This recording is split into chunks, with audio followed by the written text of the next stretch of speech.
नमस्कार प्यारे बच्चों। इस पार्ट में हम लोग शुरू करेंगे साम्यावस्था में एसएचएम कैसे होगी, है ना। अपने चैप्टर का ये 5वां भाग होगा और इसमें हम लोग ये देखने वाले हैं कि आवेशों की स्थिति में, आवेशों के निकाय में साम्यावस्था, जो पिछले वाले पार्ट में हम लोग पढ़े थे उसको थोड़ा सा आगे पढ़ेंगे और फिर ये देखेंगे कि यहाँ पर एसएचएम का कॉन्सेप्ट कैसे इन्वॉल्व होता है। ठीक है, और इससे आपको पता है कि जेईई में क्वेश्चंस पूछे गए हैं। तो देखते हैं, पिछले वाले पार्ट में हम लोग साम्यावस्था के बारे में पढ़ के आ चुके हैं, है ना।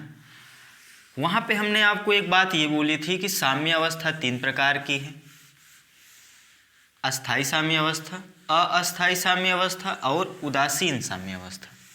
ठीक है, तो अब पहले हम उन्हीं तीनों के बारे में बात करने वाले हैं। ठीक है, उदाहरण के माध्यम से समझते हैं।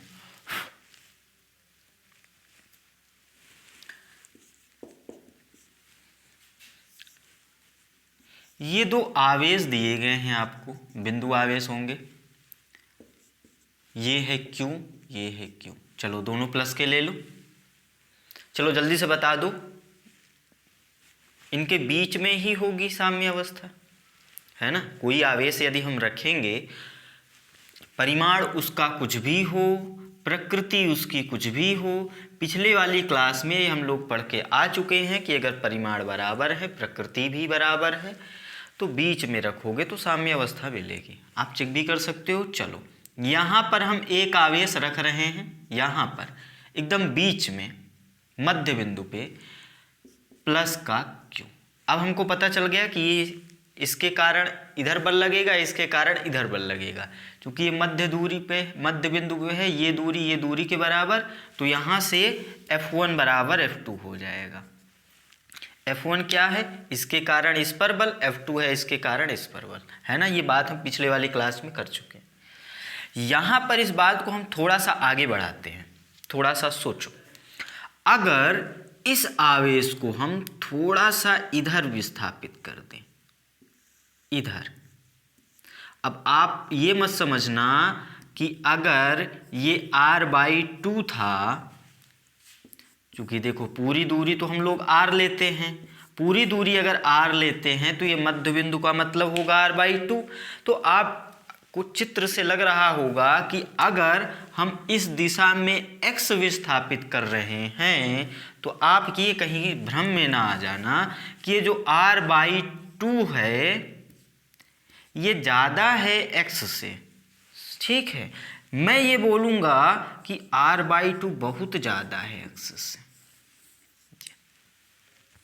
वास्तव में एकदम थोड़ा सा विस्थापित किए हैं इसको हम, है ना। ये कॉन्सेप्ट बहुत इंपॉर्टेंट है क्योंकि यहीं से तो सवाल होगा। अभी बात समझ में आई?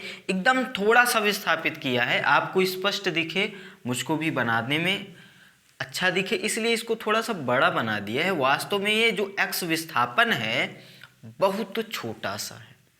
बात समझ में आ गई? ठीक है, तो अब थोड़ा सा इसको विस्थापित करके हम मान लिए इस बिंदु से इस बिंदु पे ला दिए। अब थोड़ा सोचो, ये जो आवेश था ये यहाँ पे पहुँच चुका है इस बिंदु पे, अभी ये प्लस आवेश ही है। अब ये प्लस इसको धक्का मारेगा। अगर इस B पे जो आवेश यहाँ से यहाँ पहुँचा है, इसका अगर इधर हम FBD देखें अलग से, क्योंकि यहाँ पे गंदगी हो जाएगी।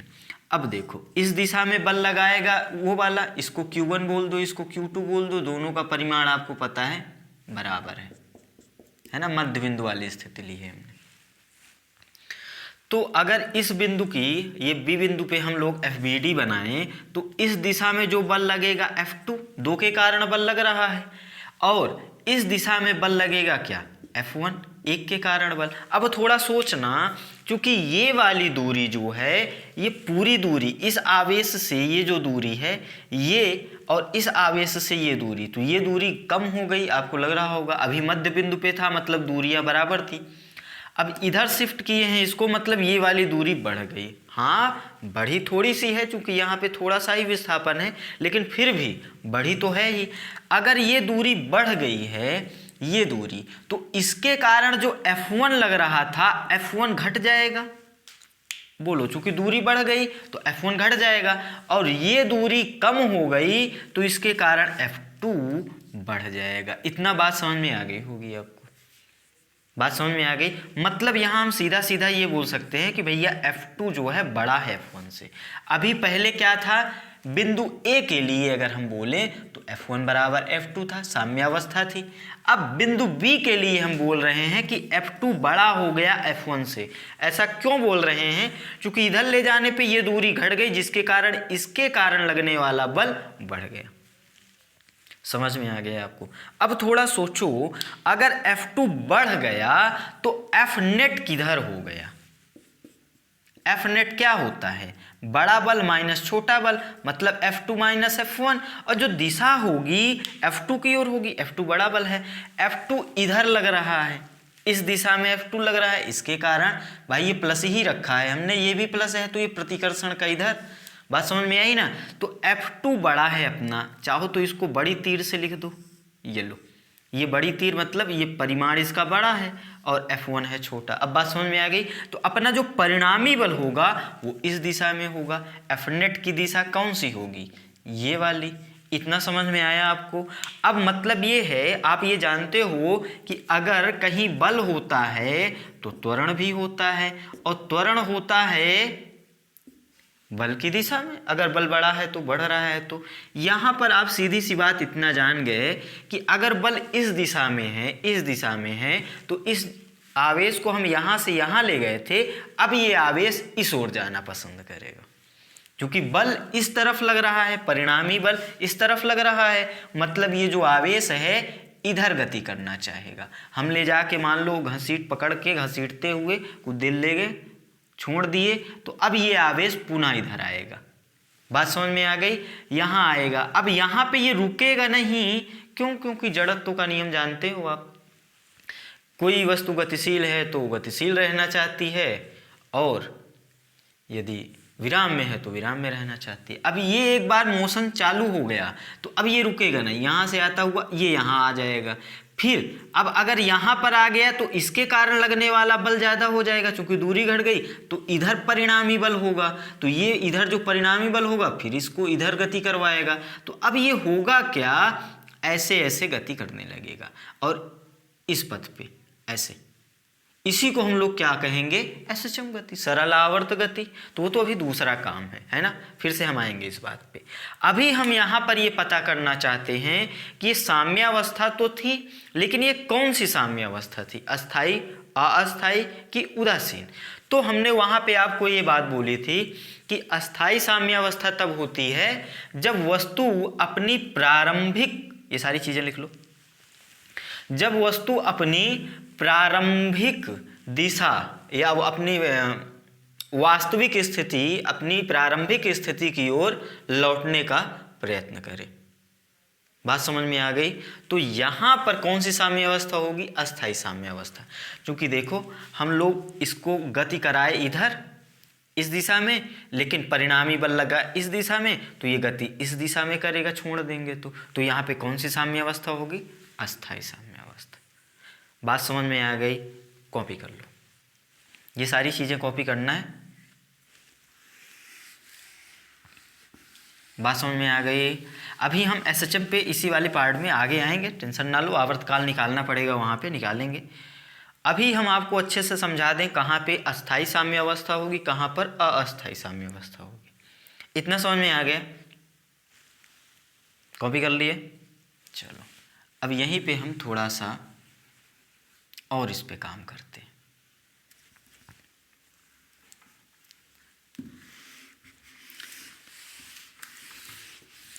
देखो ये प्लस क्यू का ही आवेश है, अभी भी मध्य बिंदु पे रखा है। मध्य बिंदु पे हमने बोल दिया, आप समझ गए साम्यावस्था है ना, क्योंकि परिमाण बराबर है सबके। ठीक, अब हम क्या कर रहे हैं, इस आवेश को, इस प्लस क्यू के आवेश को y दिशा में विस्थापित कर रहे हैं। चलो हमने इस दिशा को x मान लिया, इस दिशा को y मान लिया, ठीक है। तो हम y दिशा में विस्थापित कर रहे हैं, कर दिए। चलो इस आवेश को हम घसीटते हुए यहाँ ले गए, समझ गए, बल लगाकर यहाँ पे ले गए, यहाँ पे ले जा करके इसको छोड़ दिया कुछ समय के लिए। तो ये देखेगा इसकी तरफ कहीं कोई बल तो लगेगा। अब ये इस पे बल लगाएगा। देखो हमने ये आपको पढ़ाया था कि कूलाम का बल जो होता है केंद्रीय बल होता है, मतलब इनके बीच जो बल लगेगा केंद्रों को मिलाने वाली रेखा के अनुदिश लगेगा। तो अब बल की दिशा बदल जाएगी क्योंकि इनको केंद्रों को मिलाने वाली रेखा बदल गई, क्रिया रेखा बदल गई। अब ये भी प्लस है, ये भी प्लस है, तो ये इधर धक्का मारेगा मतलब प्रतिकर्षण का बल लगाएगा। ये वाला बल हो गया F2, इसको 2 माना है हमने, इतना तो समझ में आ गया होगा आपको। और ये इसको इधर धक्का मारेगा मतलब इस दिशा में बल लगाएगा F1। बोलो, इतना तो समझ में आ गया आपको।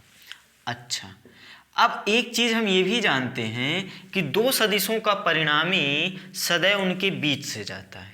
दो सदिशों का परिणामी सदैव उनके बीच से जाता है, और अगर बल बराबर होंगे तो सदैव एकदम कोणर्धक पे जाता है। ये पीछे हम लोग बोल चुके हैं। अच्छा, ये दूरी आप जानते हो r/2 है, ये वाली दूरी हम y मान लिए। तो अब आपको सममिति से लग रहा होगा इन दोनों त्रिभुजों में, एक ये वाला त्रिभुज एक ये वाला त्रिभुज, ये वाली दूरी भी तो r/2 है और उसके लिए भी ये y है।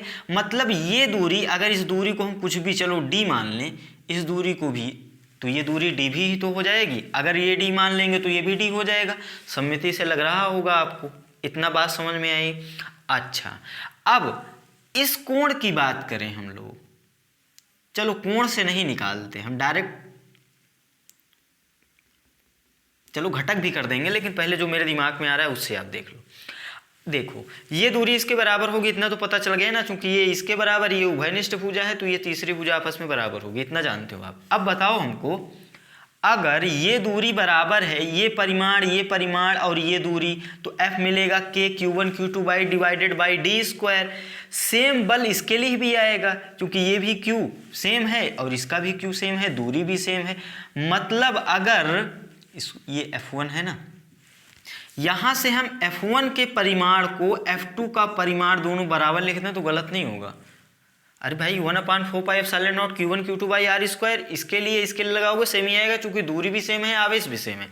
मतलब अगर इन दोनों बलों को हम लोग F मान लें तो यहाँ से जो F1 होगा वो भी F हो जाएगा, इसको x माना है, इसको y माना है, और जो F2 होगा वो भी F हो जाएगा। इतना क्लियर है। हमने एक बात आपको अभी याद दिलाई कि अगर दो सदिशों का परिणामी निकाल रहे हो तो सदैव बीच से जाएगा, पहली बात। दूसरी बात कि अगर उन दोनों के परिमाण बराबर हैं तो एग्जैक्ट कोणर्धक पे जाएगा। इतना क्लियर है। अब देखो, कोणर्धक पे जाने का मतलब ये है कि अगर सममिति से आपको लग रहा हो तो ये एकदम इसके सीधा ही जाएगा, एकदम सीधा जाएगा।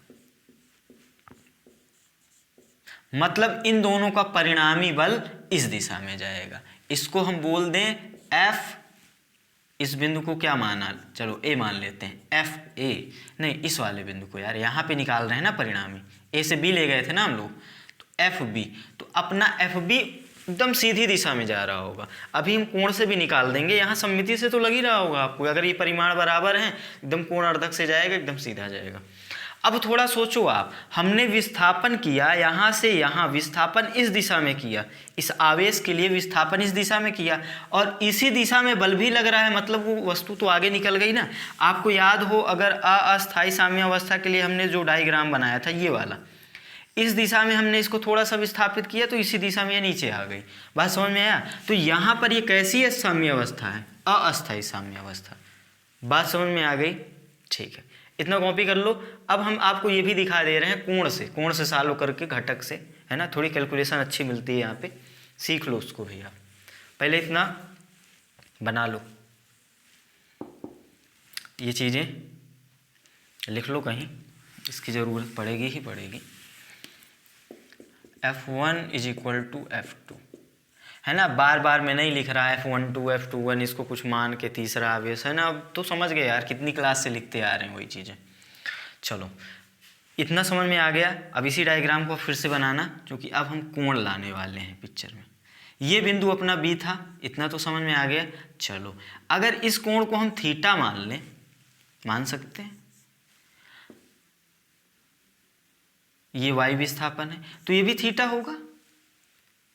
अगर ये कोण थीटा तो ये भी थीटा, क्योंकि देखो ये भुजा इसके बराबर है, ये उभयनिष्ठ है, तो ये और ये 90 अंश है। याद है ना समरूपता आपको, वहाँ से आप निकाल लोगे ये कोण क्या होगा, सर्वांग समता, सॉरी।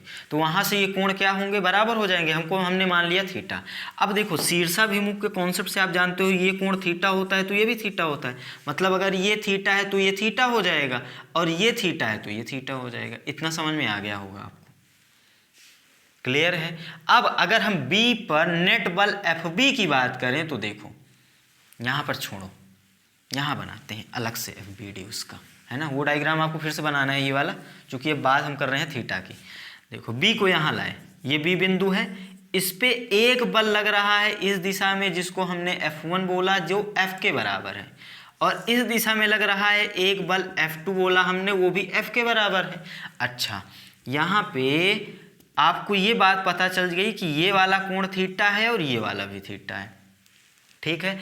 अब हमको एफ नेट निकालना है, तो एफ नेट निकालने का क्या तरीका, घटक कर दो, इस बल के 2 घटक कर दो और इस वाले बल के भी 2 घटक कर दो। तो आप जानते हो जो कॉस जाता है, जो थीटा लगा होता है उस तरफ कॉस जाता है, तो ये होगा एक तो F1 कॉस थीटा, और उसी प्रकार ये F2 का ये वाला घटक कितना जाएगा, F2 कॉस थीटा।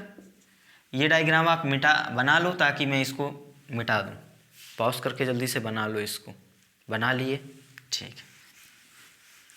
अब यहाँ पे ये क्या होगा, F2 cos थीटा। अब इसका इस वाले बल का एक घटक तो ये हो गया। अब हम जानते हैं कि 2 सदिश, अगर किसी भी सदिश का घटक निकालते हैं तो उसके दोनों जो घटक मिलते हैं परस्पर लंबवत होते हैं, है ना,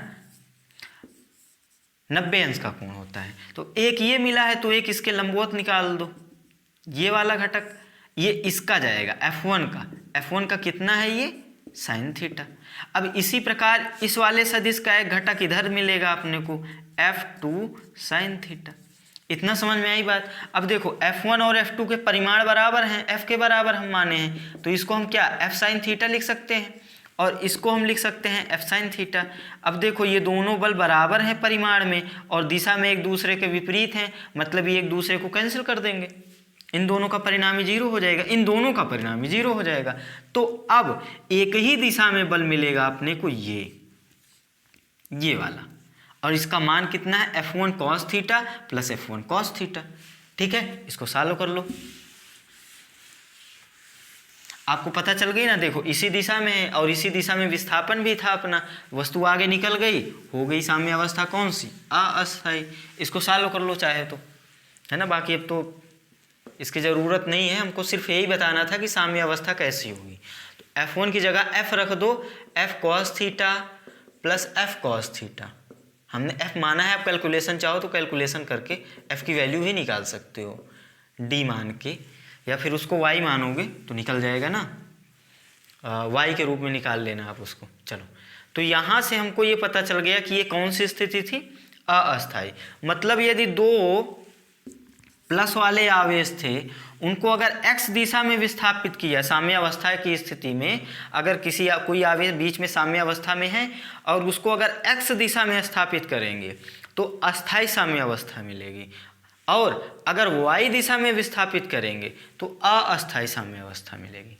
क्लियर है। पॉज करके कॉपी कर लो, जल्दी से पॉज करो, कॉपी करो, कर ले।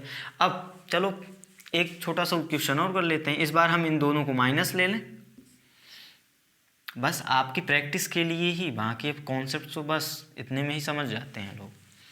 तो अब यहाँ पे दोनों माइनस ले लिए, तो अब दोनों माइनस ले लिए तो आपको तुरंत याद आ गया कि इनके बीच में ही साम्य अवस्था मिलेगी यदि तीसरे आवेश को रखेंगे तो हम, है ना। उसका परिमाण और प्रकृति कुछ भी हो, हम पिछले वाले पार्ट में बहुत डिटेल में पढ़ के आए हैं इसको। तो अब क्या किए, मान लो यहाँ मध्य बिंदु पे मिलेगा, चूंकि इसका परिमाण क्या है बराबर मान लिया, है ना। अब क्या किए, चलो प्लस ले लो या माइनस ले लो, प्लस ले लें इस बार। अब क्या करेगा, इसको थोड़ा सा इधर, चलो उस बार उधर विस्थापित किया था, इस बार इधर कर दो विस्थापित, इस दिशा में x दूरी विस्थापित किए हैं, ध्यान रखना। तो अब यहाँ पर आ गया, ये आवेश यहाँ से यहाँ आ गया, ये वाली दूरी देखो घट गई और ये वाली दूरी बढ़ गई। तो अब अगर इस B बिंदु को हम अलग से बनाएं यहाँ पे FBD में, तो अगर इसको हम 1 बोल दें, इसको हम 2 बोल दें, तो देखो ये अपनी ओर इसको खींचेगा, ये प्लस है ना, तो ये इसको अपनी ओर खींचेगा, मतलब इस दिशा में एक बल लगेगा। अच्छा, और ये माइनस है और ये प्लस है, ये प्लस ही था ना, तो ये भी अपनी ओर खींचेगा। ये हो गया F2, ये हो गया F1। अब आपको ये बताना है कौन सा बड़ा है, कौन सा बड़ा है।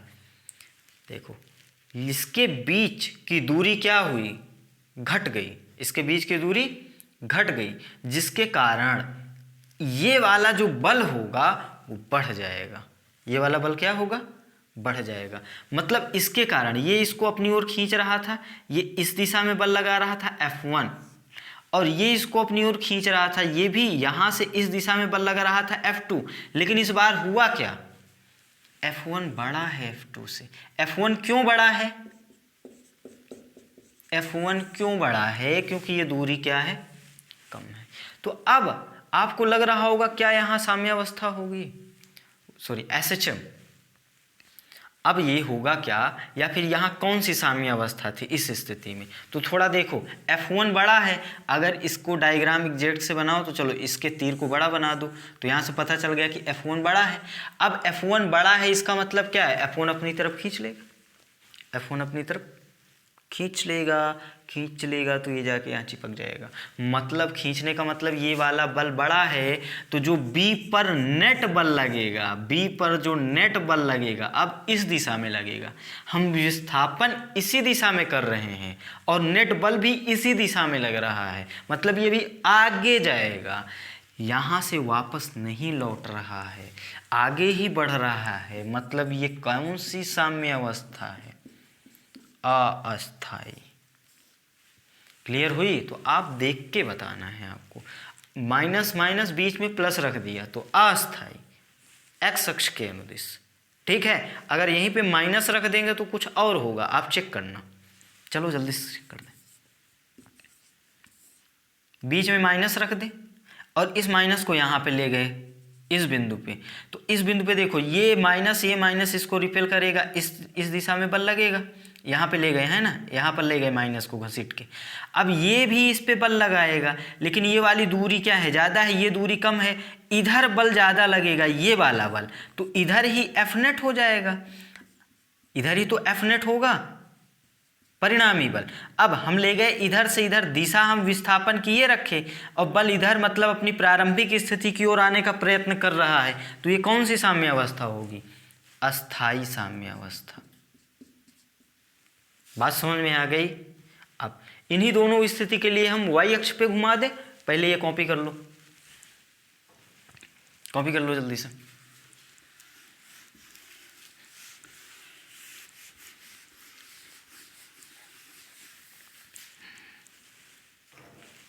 ये वाली स्थिति, पहली वाली स्थिति जो थी माइनस और माइनस की, और बीच में रखा है हमने प्लस। चलो अब y दिशा में y विस्थापित कर दिए, ये प्लस यहाँ पहुँच गया। पहले प्रारंभिक में क्या थे, साम्यावस्था थी। अब क्या हुआ, ये इस पे बल लगाएगा, ये भी इस पे बल लगाएगा, दोनों को मिलाने वाली रेखा के अनुदिश। ये माइनस ये प्लस इसको अपनी ओर खींचेगा और ये माइनस ये प्लस इसको अपनी ओर खींचेगा। बोलो बात समझ में आई। ये अगर इसको 1 बोल दें तो ये F1 लगेगा, इसको 2 बोल दें तो ये F2 लगेगा। अब अगर हम इस बिंदु पे इसका FBD बनाएं तो एक बल इस तरफ लग रहा है, एक बल इस तरफ लग रहा है, तो परिणामी तो बीच से ही जाएगा ना, परिणामी तो ऐसे ही जाएगा। निकालने का तरीका भी हमने पिछले वाले पार्ट में बताया था, तो परिणामी तो इसी दिशा में आया। देखो हम इसको ले गए ऊपर और ये आ रहा है अपनी प्रारंभिक स्थिति की ओर, मतलब यहाँ पे कौन सी साम्य अवस्था होगी, अस्थाई। इस वाले में कौन सी थी, अस्थाई। एक्स अक्ष के अनुदिश विस्थापित कर रहे थे हम लोग यहाँ पे, है ना, और यहाँ वाई अक्ष के अनुदिश कर रहे हैं। तो मतलब ये है कि आप क्या देखोगे, उन दोनों के आवेश और बीच में रखने वाले आवेश, मतलब सिर्फ मिला जुला के अपने को बल की दिशा देखनी है, उसके बाद F नेट की दिशा देखनी है। अगर परिणामी बल की दिशा उसकी प्रारंभिक स्थिति की ओर हो तब हम बोल देंगे ये अस्थाई साम्य अवस्था, स्टेबल। और अगर उसके बल की दिशा उसके विस्थापन की दिशा में ही हो, मतलब उसको आगे ही ले जाना चाहे, तो फिर अनस्टेबल, अस्थाई। इतना क्लियर हो गया आपको, मिटा दें। चलो अभी हम SHM पे आते हैं, उससे पहले एक छोटी सी बात कर लें उदासीन की भी, है ना। उदासीन पे वैसे क्वेश्चंस नहीं पूछे गए, है ना, शायद मुझे तो नहीं मिला, हो सकता है कहीं ना कहीं पूछा गया हो, मुझे नहीं पता, लेकिन मुझे मिला नहीं। जी और नीट में तो शायद नहीं ही पूछा गया। तो फिर भी छोटा सा कॉन्सेप्ट, एक उदाहरण, छोटा सा उदाहरण कर लेते हैं 2 मिनट में। 2 आवेश रखे गए हैं, सवाल शुरू हो चुका है अपना। परिमाण चलो बराबर ले लो, द्रव्यमान भी ज़रूरत पड़े तो दोनों के बराबर ले लो, ठीक है। अब भाई साहब ये सवाल में बोल रहे हैं कि इनके बीच जो वैद्युत बल है ना, वैद्युत इलेक्ट्रिक फोर्स Fe, इनके बीच लगने वाले ग्रेविटेशनल फोर्स गुरुत्वाकर्षण बल के बराबर है। ये सवाल में बोल रहा है, क्या बोल रहा है कि इन दोनों के बीच जो लगने वाला वैद्युत बल है, इनके बीच लगने वाले गुरुत्वाकर्षण बल के बराबर है। क्लियर है। अब सवाल पूछ रहा है कि क्या ये दोनों कण, ये दोनों आवेश साम्यावस्था में होंगे, पहली बात। दूसरी बात, यदि साम्यावस्था में होंगे तो कौन सी साम्यावस्था होगी, अस्थाई, अस्थाई की उदासीन। सवाल समझ में आ गया? ट्राई मारो, ये दिया गया है आपको, पॉज करके ट्राई मारो। चलो आ जाओ इधर। सवाल में दिया गया है Fe = Fg। Fe का फार्मूला जानते हो आप, फार्मूला लगा के ये जो दिया गया है उसी को सॉल्व करो। Q1 Q2 divided by R। हम मान ले रहे हैं इनके बीच की दूरी कितना है, R है। R के बारे में वो कुछ बोला नहीं है, सवाल में R के बारे में कुछ भी नहीं कहा गया है ना, तो हम मान लें R दूरी पर है। अब यहाँ पर इसका फार्मूला भी जानते हो, Gm1m2 डिवाइडेड बाई R²। अगर आप ध्यान दो तो यहाँ से R की वैल्यू कट जाएगी, मतलब ये होगा, सुनो ध्यान से सुनो, सॉल्व कर लिए, ध्यान से सुनो। अगर किसी भी एक आवेश को हम थोड़ा सा विस्थापित कर दें, यहाँ से यहाँ कर दिए, मान लो x विस्थापित। ध्यान रखना ये वास्तव में x बहुत छोटा है, आपको बड़ा दिखाया है ताकि स्पष्ट से समझ में आए। तो अब हुआ क्या, मान लो इसको x दूरी विस्थापित कर दिए, तो ये कितनी दूरी बची है, r-s। हमको नहीं पता r कितना था, है ना, लेकिन r-x तो बचा होगा। अब इस स्थिति में फिर से अगर हम Fe बराबर क्या बोलते हैं mg लगाएं फिर से, तो क्या मिलेगा, ये तो लिख लिए ना आप, कहाँ लिख दूँ, यहाँ लिख देता हूँ। Fe बराबर यदि Fg लिखूँ तो ये लिखूँगा क्या, Q1 Q2 divided by R-x² = Gm1m2 divided by R-x²। आपको यहाँ दिख रहा होगा ये दूरी फिर से कट जाएगी। बोलो, मतलब ये है कि इन आवेशों को कहीं भी ले जाओ, ये दूरी पर तो निर्भर ही नहीं कर रहे हैं, हर स्थिति इनके लिए क्या है, ये बराबर ही मिल रही, मतलब ये दी गई स्थिति ही तो मिल रही है, दी गई स्थिति साम्यावस्था की थी, और आप नई स्थिति कहीं भी ले जा रहे हो तो वही स्थिति मिल रही है, मतलब साम्यावस्था वाली स्थिति मिल रही है। मतलब यहाँ पे साम्यावस्था तो होगी, लेकिन कौन सी होगी, उदासीन। बात समझ में आई? हमने आपको ऐसा डायग्राम बनाया था, अगर याद हो आपको, ये यहाँ पर कोई आवेश था, इसको थोड़ा विस्थापित करके यहाँ पे ले गए, यहाँ भी ज्यों का त्यों आदमी बैठा है आराम से, मतलब यहाँ भी साम्यावस्था मिल गई। इसको कहीं भी ले जाओ इस मार्ग पे साम्यावस्था ही मिल रही है, एक साम्यावस्था से दूसरी नहीं साम्यावस्था मिल रही है, तो इसी को बोला था हमने उदासीन साम्यावस्था। तो ये भी तो वही कंडीशन है, मतलब यहाँ से अब ये x का वैल्यू कुछ भी डालो आप, हर बार यही मिलेगा कि Q1 Q2 बराबर Gm1m2। और ये किसकी स्थिति है, ये साम्यावस्था की ही स्थिति तो है, यहाँ से ये R कट जाएगा तो इतना बराबर इतना मिलेगा, मतलब इसको कहीं भी विस्थापित करो क्या मिलने वाला है, हर बार नई स्थिति जो मिलेगी वो साम्यावस्था की होगी, मतलब ये उदासीन साम्यावस्था है। पॉज करके कॉपी कर लो, कर लिया। चलो, तो अब हम लोग अस्थाई साम्यावस्था, अस्थाई साम्यावस्था और उदासीन साम्यावस्था तीनों को निकालना सीख गए, है ना, दी गई स्थिति के लिए। अब हम लोग चलेंगे और पढ़ेंगे आवर्तकाल निकालना, है ना, क्वेश्चन के रूप में कर लें चाहे तो।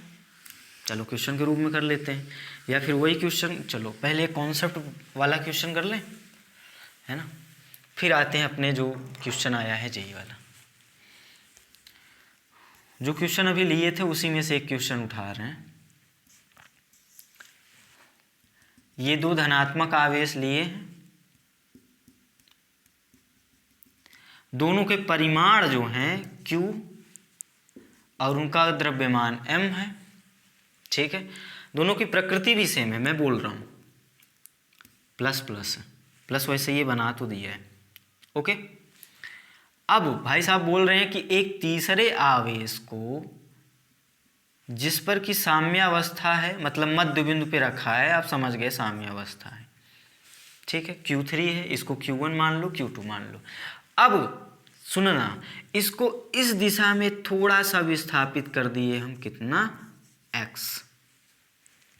अब ये पूछ रहा है सवाल कि एकदम थोड़ा सा विस्थापित किए हैं, ध्यान रखना, अगर ये दूरी r है, ये दूरी r है, मतलब पूरी दूरी 2r है, मतलब ये मध्य बिंदु है, और एकदम x विस्थापित किए हैं, और वो बोल भी रहे हैं कि x जो है बहुत छोटा है r से, मतलब एकदम छोटा सा विस्थापन किए हैं। सवाल बोल रहा है, ध्यान रखना, क्योंकि अभी जो क्वेश्चन आएगा उसमें डाउट होगा, इसलिए मैं बोल रहा हूँ कि ये बात अच्छे से समझ लो कि सवाल बोल रहा है इस बात को कि जो विस्थापन किया गया है वो एकदम अति अल्प किया गया है। तो अब पूछ रहे हैं सवाल कि क्या साम्यावस्था अभी भी होगी, और यदि होगी तो कौन सी साम्यावस्था होगी, पहला पार्ट। दूसरा पार्ट पूछ रहे हैं क्या SHM होगा, क्या सरल आवर्त गति होगी, बात समझ में आई, और यदि होगी तो उसका टाइम पीरियड, आवर्त काल कितना होगा, ये है आपका सवाल। क्लियर है? पॉज करो, ट्राई करो, पॉज करो, ट्राई करो। ये शर्त आपको सवाल के में दी गई है, ध्यान रखना।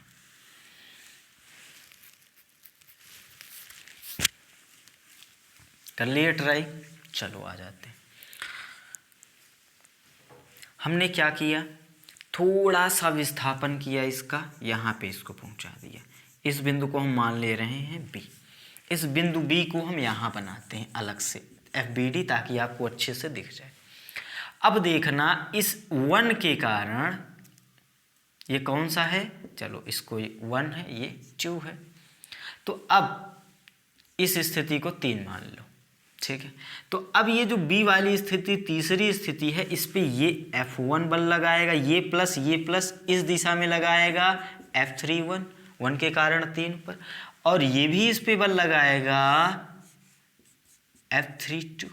मुझे जल्दी से बता दो कौन सा बल बड़ा होगा, ये दूरी घट गई ना, तो इसके कारण लगने वाला बल बड़ा होगा। इसको थोड़ा सा बड़ा बना दो आप परिमाण में, ये 3 लंबी कर दोगे, उसका सीधा सा मतलब ये होगा कि ये वाला बल क्या है, बड़ा है। मतलब ये जो F32 है ये बड़ा हो गया F31 से। बात समझ में आ गई? मतलब कि इस B पर जो परिणामी बल लगेगा वो इस दिशा में लगेगा, बड़ा बल माइनस छोटा बल इस दिशा में आ गया। हमने इसको विस्थापित किया इस दिशा में, इस दिशा में विस्थापित किया, और फिर भी ये अपनी प्रारंभिक मार्ग में लौटने की कोशिश कर रहा है। इसको रिस्टोरिंग फोर्स बोलते हैं, रिस्टोरिंग, शायद मीनिंग सही लिखा हो,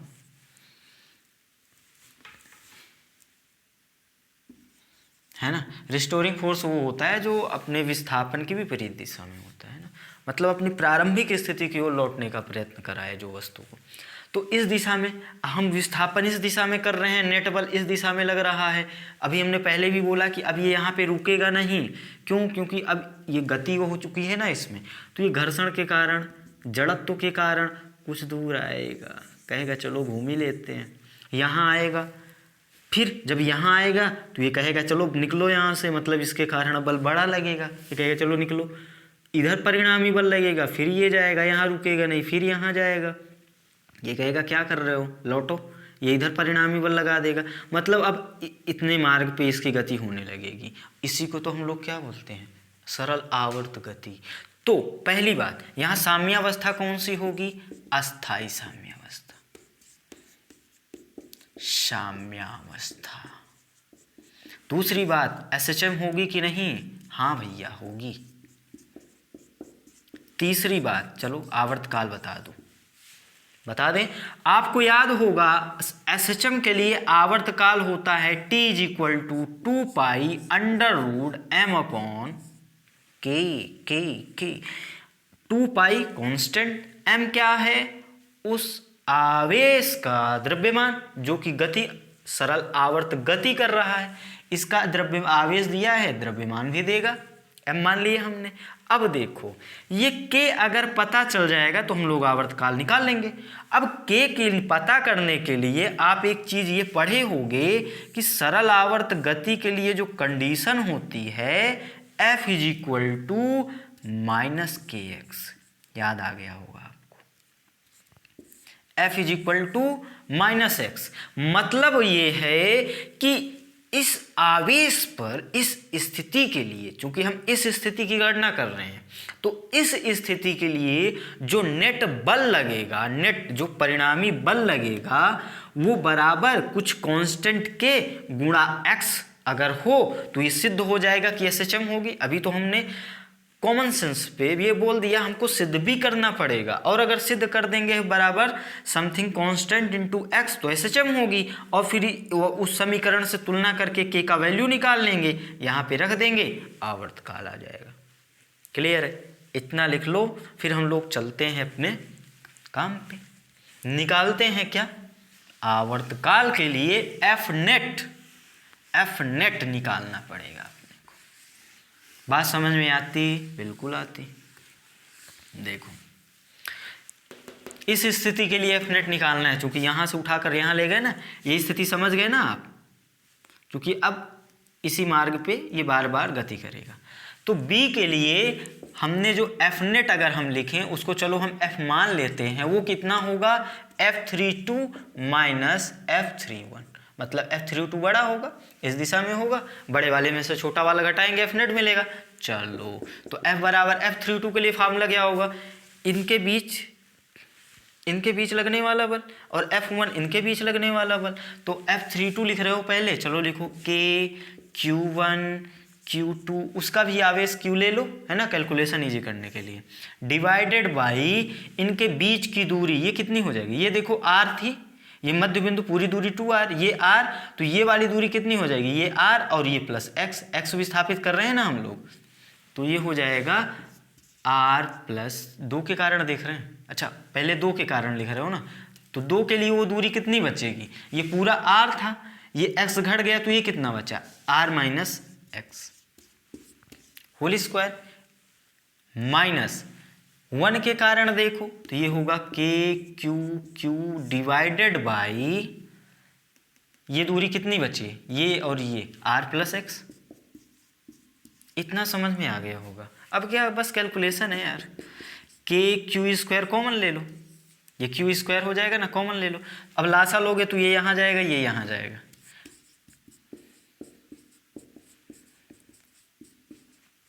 लासा कितना मिलेगा? r माइनस x का whole square into r plus x का होल स्क्वायर। इतना समझ में आ गया होगा। कैलकुलेशन ही करनी है, अब कुछ भी नहीं बचा। देखो a² b² plus 2ab, a² b² minus 2ab, ये गया प्लस 2ab माइनस, आप कैलकुलेशन कर देना, 2 दूनी 4 rx बचेगा, ठीक है, माइनस हो प्लस कर लेना आप कैलकुलेशन। यहाँ क्या होगा? अरे यार a प्लस बी का whole square, a minus B का होल स्क्वायर, सॉल्व भी तो करना है। यहाँ पे इस वाली लाइन को अगर मैं अलग से लिखूँ, जिसको डाउट हो, अगर यहाँ से देखना, एक लाइन है r माइनस एक्स का whole square, r minus X का होल स्क्वायर, दूसरा क्या है? r प्लस एक्स का होल स्क्वायर। थोड़ा सोचना, इसको क्या हम लोग r minus X into r plus X और पूरे का स्क्वायर नहीं लिख सकते क्या? लिख सकते हैं, ये इंटू में ही तो है, पूरे पे स्क्वायर लगा दें। अब ये a plus B, a minus B क्या होता है? a² माइनस b² मतलब r² माइनस x², और ये पूरे पे स्क्वायर, तो इसकी जगह हम लोग लिखेंगे R square minus X square पूरे का स्क्वायर। इतनी बात समझ में आती, कॉपी करती करो, कॉपी कर लो, यहाँ पे कैलकुलेशन करते हैं। अब ये डायग्राम हटा दें, इसकी क्या ज़रूरत है, हमको यहाँ से तो देख ही लिए कि जड़त्व के कारण इधर उधर गति करता रहेगा, सरल आवर्त गति करेगा। हम फार्मूले से भी प्रूव कर देंगे, है ना। अब इसको हटा देते हैं, ये इसको रिस्टोरिंग फोर्स बोलते हैं। ये सारे डायग्राम्स बनाना है आपको, कुछ भी कोशिश किया करो कि सारी चीज़ें लिख लिया करो, है ना, कि नोट्स तो आपके पास है नहीं, इसलिए सॉल्व करो उसको। अब तो लगभग वो सॉल्व हो ही चुका है। एक चीज़ हमने आपको शुरू में ही बोली थी कि ये जो x है ना, r की तुलना में बहुत छोटा है, बोला था ना। अब अगर ये बहुत छोटा है तो R square minus X square को क्या लिख देंगे हम लोग, आर स्क्वायर। अरे ये बहुत छोटी संख्या घटा रहे हो, अच्छा बड़ी बहुत छोटी है, उसका स्क्वायर करोगे और छोटी हो जाएगी, घटाओगे तो लगभग वही आ जाएगा। ये वैल्यू यहाँ पे डालो, सॉल्व करो, तो यहाँ से जो f मिलेगा वो मिलेगा के क्यू स्क्वायर। कैलकुलेशन बहुत मिस्टेक होती है। अच्छा ये 4r इंटू एक्स है। कुछ लोग ये बोल रहे होंगे कि ये हर में तो आपने इसको जीरो ले लिया, तो यहाँ भी जीरो ले लो। यहाँ जीरो ले लेंगे तो कहानी मज़ा आ जाएगा, पूरा जीरो हो जाएगा, इसलिए यहाँ पे छोड़ने लायक नहीं है, क्योंकि गुणा कर रहे हैं। यहाँ घटा रहे थे, स्क्वायर कर रहे थे, देखो एक तो छोटा, ऊपर से स्क्वायर करोगे और छोटा, और किसी बड़ी संख्या से घटा रहे हो, चूँकि ये बहुत बड़ा है ना इसके तुलना में, तब ये लगभग इसके बराबर होगा, तब यहाँ पर ये लगभग जीरो होगा, यहाँ पे लगभग जीरो नहीं होगा, पहली बात। दूसरी बात, अगर ये जीरो रख देंगे तो फिर मिलेगा क्या, जीरो मिलेगा क्या, जीरो चाहिए क्या अपने को। ये बटा में कितना मिला, आर स्क्वायर, और ये भी स्क्वायर था, तो r टू द पावर 4 हो गया ना, स्क्वायर का स्क्वायर, ठीक है। अब एक r कट रहा होगा, एक r ये काट दो, तो ये मिलेगा के क्यू स्क्वायर, ये 4 आगे पहुंचा दें कहो तो ये, और एक r चला गया, x बचा is equal to r power 3। अच्छा एक डाउट यहाँ पर, ये तो नहीं आ जाएगा, एक फार्मूला हमने लिखा है बराबर माइनस के एक्स, और यहाँ भी के आ रहा है, तो ध्यान रखना ये के और ये के दोनों अलग अलग हैं। ये वाला के अपना SHM का है, और ये के क्या है, 1/4πε0। वैल्यू डाल दें क्या, यहाँ रख ही देते हैं वैल्यू, नहीं समस्या हो जाएगी। ये 4 है गुणा ये क्यू स्क्वायर है, ये x है, ये k का वैल्यू रख दो यहाँ पे 4πε0। ये वायु में ही सारी क्रिया कर रहे हैं, वायु अथवा निर्वात में, इसलिए ε0 लिख दिए। ये हो गया r3, है ना, कंफ्यूज ना हो जाना, ये k और ये k दोनों अलग अलग हैं। अब यहाँ पे हम थोड़ा सा अगर बात करें, आप यहाँ देख रहे हो कि x इज इक्वल टू कुछ कांस्टेंट इंटू एक्स, मतलब x को अलग कर दें और ये कांस्टेंट होगा पूरा, तो यहाँ से मिलने वाला है 4q स्क्वायर। अच्छा ये 4 से 4 काट दो यार, काहे बचाए रखे हो, ये कट गया, तो ये बचा πε0 r³ इंटू एक्स। बाहर माइनस लगा सकते हैं, क्यों, क्योंकि हम विस्थापन इधर किए थे तो बल उधर मिला था, रिस्टोरिंग फोर्स है ना ये। तो अब देखो यहाँ पर ये माइनस, अगर इस समीकरण से हम तुलना करें, इसको समीकरण 1 मान कहीं लिख लो, समीकरण 1 मान लो, और इसको मान लो समीकरण 2। अब इन दोनों समीकरण की तुलना करेंगे तो यहाँ से k का वैल्यू कितना मिल जाएगा, इतना। क्लियर है, कॉपी करो फिर उधर लिखते हैं।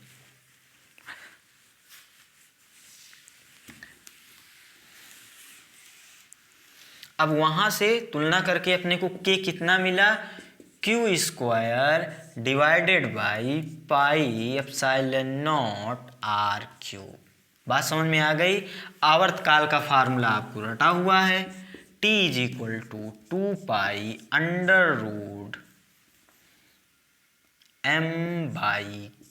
मारकर भूखा हो गया, स्याही है ना, ये कॉपी कर लिया करो, है ना, बोलने की बात नहीं है, फिर भी क्या करें, आदत पड़ गई है। चलो वैल्यू डालो, 2π√m क्या है, अपना द्रव्यमान उस आवेश का जो गति कर रहा है, सरल आवर्त गति कर रहा है। यहाँ से तो सिद्ध हो गया ना, यहाँ एक लाइन ये भी बोल सकते हो इसके नीचे, चूंकि F is equal to -kx इसलिए इसलिए इसलिए सरल आवर्त गति होएगी। यहाँ पे आ जाओ, ये हुआ 2 पाई डिवाइडेड बाय, अच्छा ये डाल रहे हो ना वैल्यू, रखो यहाँ पे के का वैल्यू यही तो आया, रख दो Q square divided by pi epsilon naught R to the power 3। अब ये पलट के चौथी राशि ऊपर जाएगी, तो यहाँ मिला 2 पाई अंडर रूट, ये ऊपर गया तो epsilon naught M R cube divided by Q square. ये है अपना आवर्तकाल, है ना। अब वो आर का वैल्यू देगा, क्यू का वैल्यू दे, एम का वैल्यू दे, यहीं पे रख के सालों कर लो, आवर्तकाल यही हो जाएगा। तो ये ध्यान रखना, एसएचएम कब होगी, अस्थाई साम्य अवस्था में, अस्थाई में नहीं होगी भैया, निकल जाएगा अपने रास्ते हो। उदासीन में तो है ना, वो बैठा रहेगा, जहाँ कर दोगे वहीं बैठ जाएगा वो। तो एसएचएम होगी कहाँ पे, अस्थाई साम्य अवस्था में। निकालेंगे कैसे, F इज टू माइनस के एक्स निकाल के सिद्ध कर देंगे, तो एसएचएम सिद्ध हो गई। आवर्तकाल के लिए फार्मूला है, वो जो सिद्ध करने के दौरान के मिलेगा उस के को यहाँ पे रख दो। नोट ध्यान रखना कि ये वाला के इस वाले के बराबर नहीं है, अलग अलग हैं दोनों। पॉज करो जल्दी से।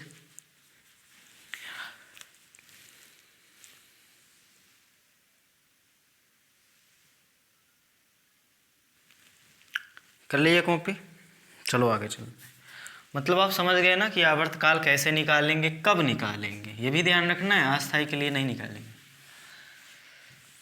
जब भाई एसएचएम होगी तभी तो, वहाँ पे एसएचएम होगी ही नहीं तो आवर्तकाल कहाँ से निकालेंगे। बात क्लियर हो गई। अब अपने जेई वाले क्वेश्चन पे आ जाते हैं, बहुत पहले पूछा गया था, है ना।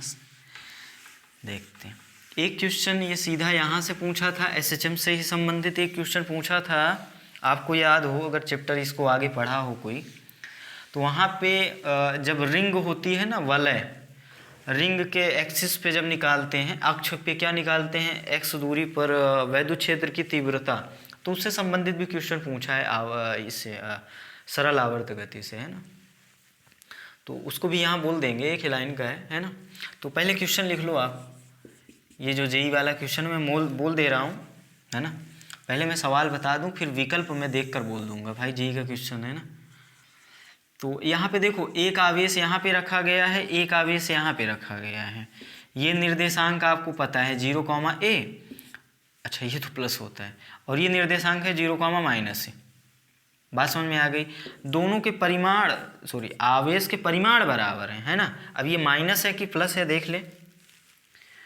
बोल रहा है दो समान ऋणावेश -q और +q, अच्छा दोनों समान है, ऋण आवेश हैं, बिंदु 0, -a और 0, a पर स्थिर अवस्था में हैं।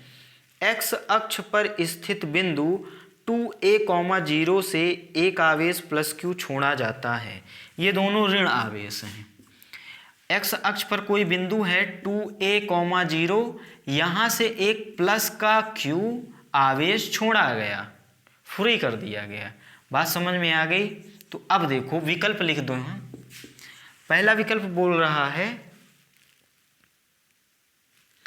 कि मूल बिंदु के परितः सरल आवर्त गति करेगा। पहला विकल्प क्या है, वो जो जिसको छोड़ रहे हैं हम लोग उसके बारे में बोल रहा है कि वो जो Q है मूल बिंदु के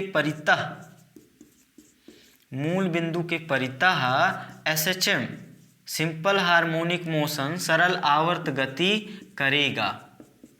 दूसरा विकल्प जो है इसका वो है मूल बिंदु तक जाकर ठहर जाएगा। मूल बिंदु तक जाकर, लो लाइट भी चली गई, इसकी बात अब लाइट आने पर करेंगे।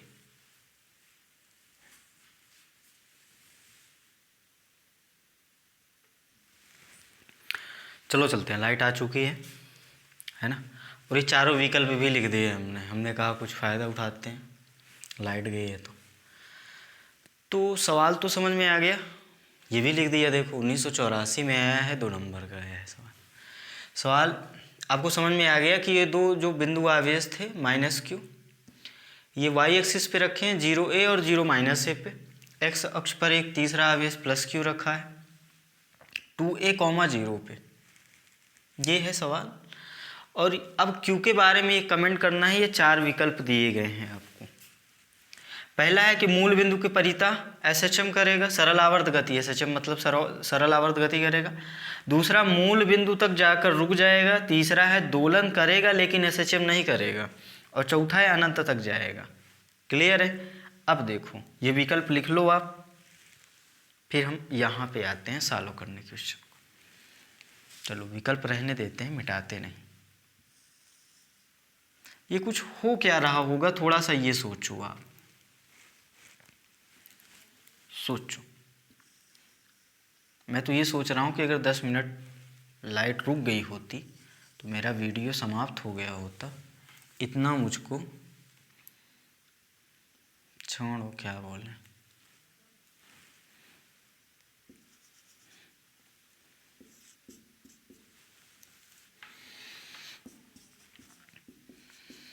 सोचते हैं।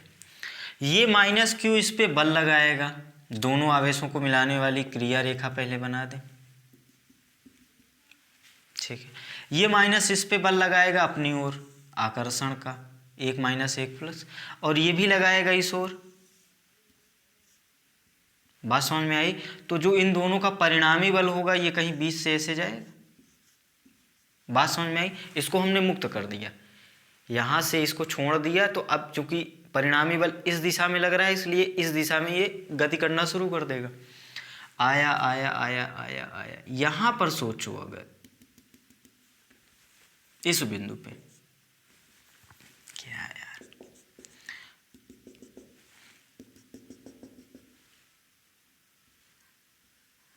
इस बिंदु के लिए देखें। देखो इस बिंदु यहाँ पर जब पहुँचेगा, यहाँ पर उसको आप ए मान लो प्रारंभिक स्थिति, ये मूल बिंदु और ये एक अंतिम स्थिति थी। अभी आपको समझ में आ जाएगा कि ये अंतिम स्थिति है। थोड़ा सोचो, इस बिंदु पे इस पे परिणामी बल 0 लगेगा। यही तो होगी साम्यावस्था की स्थिति। ये दूरी बराबर है, परिमाण Q1 Q2 Q1 Q2 है ना। आप चेक कर लेना, साम्यावस्था आ जाएगी। अब क्या होगा, यहाँ साम्यावस्था बल तो 0 है, यहाँ पे एफ नेट तो 0 है। ये आवेश जब यहाँ पहुँचेगा तो इसीलिए इस विकल्प के बारे में सोचें। कहाँ गया, मूल बिंदु तक जाकर रुक जाएगा। आप इस विकल्प को अगर ध्यान से पढ़े होगे तो आपको ये समझ में आ रहा होगा कि मूल बिंदु पे बल तो 0 लगेगा भैया, क्योंकि ये साम्यावस्था की स्थिति है। इसके कारण इस पर जितना बल उतना ही बल इसके कारण इस पर, और विपरीत दिशा में ये देखो माइनस प्लस उधर लगाएगा, ये प्लस माइनस इधर लगाएगा, परिमाण बराबर। तो आपको लग रहा होगा कि यहाँ रुक जाएगा क्योंकि बल 0 हो गया। आप इस विकल्प को सही बोल सकते हो। बात समझ में आ गई ना जो मैं कहना चाह रहा हूँ? क्योंकि यहाँ पे आपको दिख जाएगा सीधा सीधा ये साम्यावस्था की स्थिति है। तो आप कहोगे साम्यावस्था मतलब इधर का बल उधर का बल बराबर, एफ नेट 0 मतलब मूल बिंदु पे रुक जाएगा। लेकिन अभी आपको अगर पीछे ध्यान हो, हमने कहा था कि जड़त्व के गुण के कारण ये रुकेगा नहीं यहाँ पे, क्योंकि देखो यहाँ से इधर गति करता आ रहा है। अगर आप थोड़ा सा ध्यान दो, अगर इस बिंदु के लिए हम बात करें, इस बिंदु की, अब देखो ये दूरी कितनी भी रही हो अपने को लेना देना नहीं है, निकाल भी सकते हैं। ये दूरी कितनी भी रही हो निकाल भी सकते हैं। ये अगर a है, ये 2a है तो निकाल लेंगे, छोड़ो। कितनी भी होगी इस दूरी से तो ज़्यादा होगी, इतना तो समझ में आता है आपको। अगर इसको हम R1 बोल दें, इसको हम R2 बोल दें, तो ये तो आप बता दोगे कि R2 जो है वो छोटा है। और आप फार्मूला जानते हो, F proportional inversely proportional to R² होता है, मतलब R² के व्युत्क्रमानुपाती होता है। मतलब अगर ये दूरी घट रही है तो यहाँ पे बल तो बढ़ेगा, मतलब यहाँ पर जो बल लग रहा था यहाँ पर बल ज़्यादा लगेगा। और अगर इस दिशा में जैसे आता जा रहा है ये बल इसका बढ़ता जा रहा है, बल बढ़ते जाने का मतलब यहाँ पे तो वेलोसिटी 0 हो नहीं सकती। आप सोचो इस बिंदु से जस्ट पहले की स्थिति, इस स्थिति पे आप सोचो, इस स्थिति के लिए, तो इस स्थिति के लिए ये वाली दूरी तो और कम हो जाएगी इन सभी दूरियों से, मतलब यहाँ पर तो और बल अधिकतम लगेगा। और बल अधिकतम ना बोलो आप, हाँ एकदम जस्ट पहले तो अधिकतम होगा ही, क्योंकि यहाँ पर तो शून्य होने वाला है भैया, ओ पर तो शून्य होने वाला है, तो ओ के जस्ट पहले की अगर हम बात करें तो मैक्सिमम होगा बल, बोल सकते हैं, क्योंकि ये दूरी तो इन दूरियों से ज़्यादा होगी, यहाँ पर शून्य होने वाला है। तो अब आप ये सोचो कि बल बहुत ज़्यादा है तो क्या वेग जीरो हो जाएगा उसके जस्ट अगले वाले बिंदु पे? नहीं होगा। बात समझ में आई ना? क्यों नहीं होगा? क्योंकि जड़त्व के कारण वो आगे बढ़ जाएगा। अब इधर बढ़ गया ब्लॉक, ये जो आवेश है इधर आ गया। मान लो इस बिंदु पे बात करें हम, तो इसके कारण ये समझ में आ रहा है ना? साफ पहले देख लें हम, साफ है कि फिर डायग्राम बड़ा सा बनाएं? साफ है ना? ये बड़ा बड़ा लिख देते हैं, बोलते भी जाते हैं लिखते समय, ये है ना? मार्कर का पेट भी भरा है, गाढ़ा चल रहा है। चलो यहाँ पे अगर हम इस बिंदु के लिए बात करें तो हम ये देखना चाहते हैं कि अब एफ नेट किस दिशा में लगेगा। सोचो, ये माइनस ये प्लस है ना, ये प्लस ही तो चला आ रहा है, तो इस तरफ लगेगा, और इसी कारण इसके कारण भी बल इस तरफ लगेगा, तो इन दोनों का परिणाम ही इधर लगेगा। इतना क्लियर हुआ? लेकिन अब देखो, यहाँ पे बल अधिकतम हुआ था, यहाँ पे जीरो हुआ, अभी इस तरफ ये गति तो करेगा, ये आवेश गति करेगा, क्यों? जड़त्व के गुण के कारण, रुकेगा नहीं। लेकिन अब ये जो बल है ना, धीरे धीरे धीरे धीरे घटता जाएगा।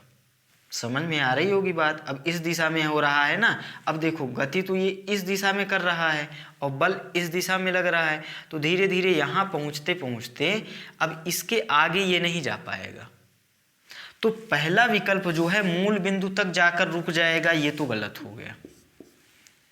दूसरा अनंत तक जाएगा, ये भी गलत है, क्योंकि देखो बल इस दिशा में था, अब पलटकर इस दिशा में हो गया। अब बल लगातार इस दिशा में है, गति इस दिशा में हो रही है, बल इस दिशा में हो रहा है। अब अगर बल इस दिशा में है, गति इस दिशा में है, तो एक स्थिति के बाद तो इसको रोक देगा ना ये बल, क्योंकि अगर बल इस दिशा में है तो त्वरण इस दिशा में है। इस दिशा में होने का मतलब एक समय के बाद ये रोकेगा है ही, ये ब्लॉक रुकेगा ना। आप गति में 1D मोशन जब आप पढ़ रहे थे, वहाँ पे आप पढ़ रहे थे ना कि मान लो अगर बल इस दिशा में लग रहा है, बल अगर इस दिशा में है तो इसी दिशा में त्वरण भी है, और जब ब्रेक लगाते हैं, कॉन्सेप्ट याद है ना, तो विस्थापन तो थोड़ा देर तक होगा, लेकिन फाइनली जाकर तो गाड़ी रुकेगी ही। तो ये अंततः तो यहाँ तो रुकेगा ही इसी स्थिति पे, जितना ये होता है उतना ये होता है ना। आप जब SHM पढ़ लोगे या पढ़े होगे तो ज़्यादा क्लियर होगा कि ये दूरी इसके बराबर ही होती है। तो मैं ये कह रहा हूँ कि बल अब इस दिशा में लग रहा है और गति इस दिशा में हो रही है, मतलब ये रुकेगा। और रुकेगा कहाँ? B पे आके। SHM आप पढ़े हो तो अच्छे से क्लियर होगा, इतनी ही दूरी, इसी को क्या बोलते हैं, क्या आयाम बोलते हैं, है ना। तो यहाँ पे रुक जाएगा। अब क्या होगा, अगर इस बिंदु के लिए हम बात करें तो इसके कारण बल इधर, ये माइनस है ना, और इसके कारण बल इधर होगा परिणामी। अब ये इधर यहाँ तक आएगा और फिर इस दिशा में बल लग रहा है, तो अब यहाँ पे रुकेगा नहीं, फिर इस दिशा में गति करना, या फिर आप बोलो जस्ट एक क्षण के लिए अपनी दिशा पलटेगा, है ना। आप उदोलन में ये सब जानते हो, इसलिए ज़्यादा यहाँ पे हम गहराई पे नहीं जाते। इतना तो पता चल गया, दिशा बदलेगा अपने वेग की, क्योंकि अब इधर गति करेगा। तो अब ये लगातार ये घटना ऐसी चलती रहेगी। क्यों चलती रहेगी भाई? जड़त्व तो है, एक बार वेलोसिटी मिल गई, चलता रहेगा। तो अब अनंत तक जाएगा, ये भी गलत हो गया। मूल बिंदु तक जाकर रुक जाएगा, ये भी गलत हो गया। अब दो विकल्प बचे अपने पास, एक तो मूल बिंदु के परितः SHM करेगा और दूसरा कि दोलन करेगा परंतु SHM नहीं करेगा। तो ये तो अपने को पता चल गया कि दोलन करेगा, और अब अगर हमको ये पता चल जाए कि SHM करेगा कि नहीं करेगा तो हम अपना आंसर दे पाएंगे, क्योंकि इस वाले विकल्प में तो बोल रहा है मूल बिंदु के परितः SHM करेगा, इसमें कह रहा है दोलन करेगा और SHM नहीं करेगा। तो दोलन तो करेगा, इतना तो पता चल गया ना, मूल बिंदु के सापेक्ष इधर उधर गति कर रहा है, तो दोलन का ही तो एक भाग होता है SHM, ये आप जानते हो। अब याद करो, हम लोग अभी जो पीछे वाले जो केस ले रहे थे, वहाँ पे याद हो आपको, इसको थोड़ा सा विस्थापित कर रहे थे। कितना विस्थापित कर रहे थे? आप चाहो तो यहाँ में बना दो, है ना। पहले इस डायग्राम को बना लो, बनाना चाहो तो, क्योंकि इस कुछ मैं मिटाऊंगा यहीं पे, बड़ा सा बनाना चाहता हूँ और कुछ भी नहीं, ये डायग्राम, ताकि आपको स्पष्ट दिखे। बस छोटी सी बात है, इस क्वेश्चन की एंडिंग की ओर हम लोग बढ़ चुके हैं। आपको अगर याद हो तो यहाँ पे जब हम लोग आवेश लिए थे और उसको जब थोड़ा सा गति कराए थे, थोड़ा सा उस पर वेग या दे दिए थे, थोड़ी सी उसको जब हमने गति दी थी, तो याद करो ये जो थोड़ा सा विस्थापन माना था हमने, इस दूरी की तुलना में इसको कितना माना था, r या फिर r/2, कितना भी r मान लो, ये भी r हो गया है ना, मानना ही है तो मान लो। तो ये जो x होता था ना बहुत छोटा होता था, याद आया आपको, बहुत छोटा होता था। तो इस बिंदु के सापेक्ष ये अगर x तक जाता था तो इधर भी x तक ही जाता था और यहाँ पे अपना SHM करता था। लेकिन यहाँ पर यदि हम बात करें, ये वाली दूरी कितनी है, ये वाली दूरी 2a, बात समझ में आई। और इनके इन आवेशों के बीच की दूरी भी कितना है, a 2a। तो इनके बीच की दूरी या फिर अगर हम इस आवेश से इस आवेश की भी दूरी निकालेंगे तो ये मैक्सिमम दूरी ये मिलेगी। और ये अगर a है, ये 2a है, तो ये निकाल लोगे आप, √a² + 2a का स्क्वायर। वो भी एक मतलब निश्चित मान, एकदम बहुत छोटा सा तो आएगा नहीं, बोलो क्या बहुत छोटा आएगा, क्योंकि ये जो मान है, ये जो दूरी है, ये बहुत ज़्यादा है। बहुत ज़्यादा का आप मतलब ये समझ लेना, मेरा सेंस जो है बहुत ज़्यादा का मतलब किससे, इस x से, जो वास्तव में हम लोग SHM के लिए F = -kx के लिए जो x होता है अपना, उसके सापेक्ष ये 2a बहुत ज़्यादा है। या फिर ये जब दूरी निकालेंगे, ये दूरी निकालेंगे तो वो बहुत ज़्यादा आएगी, जिस कारण ये जो आवेश है SHM नहीं करेगा। जो SHM की शर्त है, ये दूरी सूक्ष्म कम होनी चाहिए। यहाँ पर ये विकल्प है सही, SHM नहीं करेगा। क्यों? क्योंकि दूरी बहुत ज़्यादा है किसकी तुलना में, जो हम विस्थापन लेते हैं। बात समझ में आ गई? तो अपना आंसर क्या है, सी। आपको अच्छे से समझ में आ गया होगा कि ये दोनों विकल्प हमने क्यों काटे, फिर इस विकल्प को क्यों गलत किया। ठीक है, तो अब हम लोग किसी पाठ में जब पढ़ेंगे रिंग के कारण विद्युत क्षेत्र की तीव्रता, जब आगे पढ़ेंगे तो वहाँ पर भी SHM से संबंधित 2 सवाल पूछे गए हैं, है ना। तो उसको वहाँ पर कराएंगे, क्योंकि वहाँ पर विद्युत क्षेत्र की तीव्रता भी आएगी, है ना। रिंग के कारण विद्युत क्षेत्र की तीव्रता, अभी उसको कराने का कोई मतलब नहीं है, क्योंकि वो फार्मूले वगैरह नहीं जानते हैं, है ना। तो बहुत डिटेल में बात करनी पड़ेगी, तो जब उस कॉन्सेप्ट को पढ़ लेंगे तो वहाँ भी करेंगे। मतलब ये है, मैं ये कहना चाह रहा था कि SHM से संबंधित सवाल पूछता है ना। तो ये कॉन्सेप्ट आपका क्लियर हो गया होगा। आज की क्लास में बस इतना ही, ठीक है।